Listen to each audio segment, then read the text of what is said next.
is in a welter of confusion.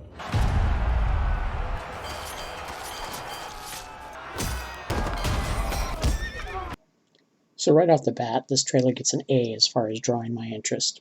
The rugged, beautiful hills contrasted with the violence and the voiceover does a great job of reeling the viewer in.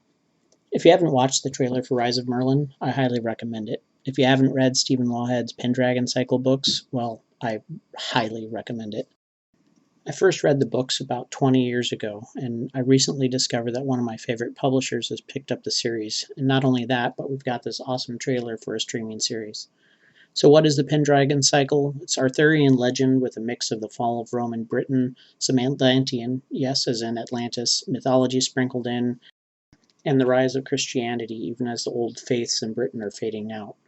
What I have liked about this series is how detailed Lawhead's writing is about the conditions of the world, with sights, sounds, and even smells. These weren't the clean knights in shining armor and women in fancy dresses.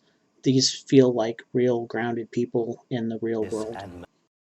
So what do we get out of this trailer? Well, if you're a fan of the series, we get some glimpses of the characters doing the things they did in the books.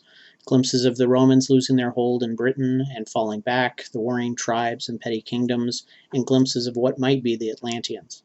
It feels very tightly done. It feels like it's done by someone who loves the series, and my first thought was that it looked better than the stuff we've seen of late from Netflix. The graphics for some of the special effects aren't perfect, but they're not going for crazy over-the-top things that just don't make any sense. The bull jumping scene here is, well, nuts, but it's not completely unbelievable. The people on fire similarly, and the messianic floating kid, they're also things that don't look cheap, right? They look like they're using live and CGI to good effect. In short, it looks like they're doing service to the books, which is a far cry more than big companies like Amazon have been doing of late. I'm actually eager to see this. If you haven't read the books, as I said before, I highly recommend them.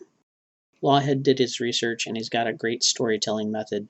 My favorite, ironically, is the sequel to the whole series, Avalon, about the return of King Arthur in modern times, but I do recommend all of the books. I've included links below to the Amazon pages as well as the publisher's site where you can also get them.